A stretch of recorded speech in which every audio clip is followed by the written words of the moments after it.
Hello, Marcus Lim here with Frankenstein. This is the Universal Monsters series of titles that began with Dracula, which was the first one, and then we had Creatures from the Black Lagoon.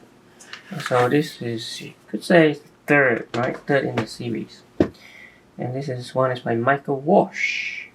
Okay. Monster Comes Alive. Okay. So it collects the 4 issues, which I don't have. Okay, so yeah, so this is just the collected edition.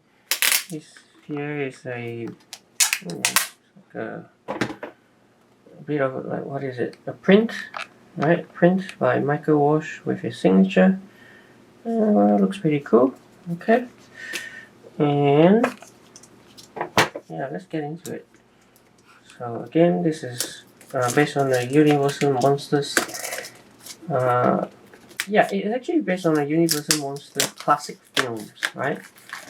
So the idea is to expand on those films, bring a new perspective.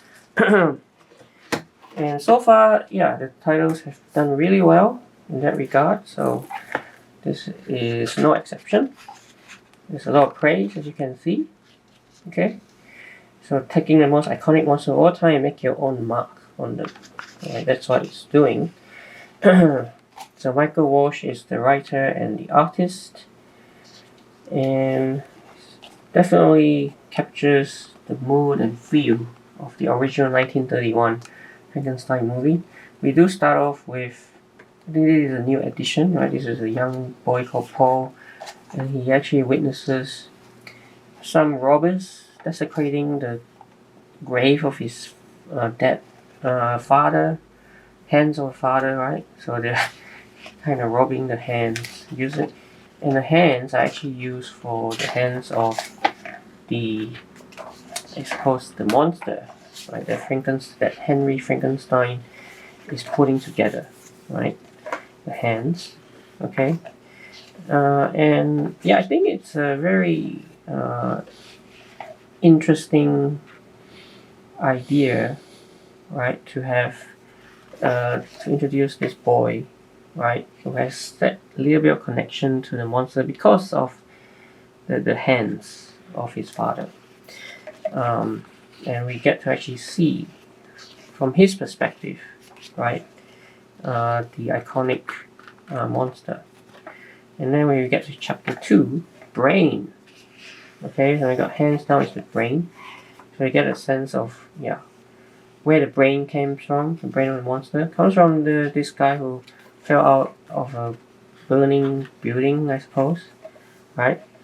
And so that's what's cool about what Michael Walsh has done, is to attach meaning to all these different body parts, right? Explains why why the monster has an aversion to fire because of the fact that yeah, the brain comes from someone who fell out of a fire. Okay, and then chapter 3, the heart. So now we got the heart, right? So again, another body part. So that's what's really cool about what Michael Walsh has done. We also get, like the love story between Elizabeth and the doctor Henry Frankenstein. Get a bit of a flashback there. And as I said, you can see the look and feel of the pages, the book really does evoke, right, the mood and feel of the original movie. Now, when we get to chapter 4, we get to the eyes, right? We get hands, we get brain, we get heart, we get eyes, right? This is kind of like touching, right? Eyes, he sees her, Maria, but tragically pushes her into the water. And his eyes full of sorrow, I suppose, and not quite understanding what's happened.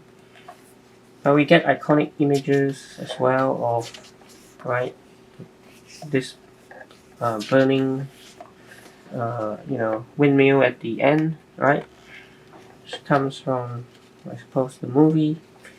And at the end, right, it's just a very I suppose it manages to distill the essence of Frankenstein, right? Or distills it down to its essence, right, and add something new.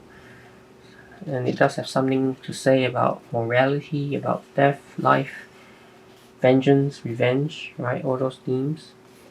So these are some covers. Issue 2 main cover, issue 3 main cover, issue 4 main cover. I suppose this one is the issue 1 main cover, right? And then there's sketchbook by Michael Wash. Okay, some extras there. And then the authors, right, about Michael and Tony Marie McCarry. Alright. Okay, yeah, so that's it. Okay, so fairly short. All these titles are just collecting 4 issues, so they are quite short. But they do, as I said, really good job of really boiling it down to what it's all about, right, and adding a new perspective on a beloved, like franchise. So there you go. I'm hoping to see more of this from this Universal Monsters line. Who knows what the next one will be? I'll definitely be checking it out. But in the meantime, you can get your hands on a copy of Frankenstein. So hope you enjoyed this video. Please like and subscribe, and I will see you in another video.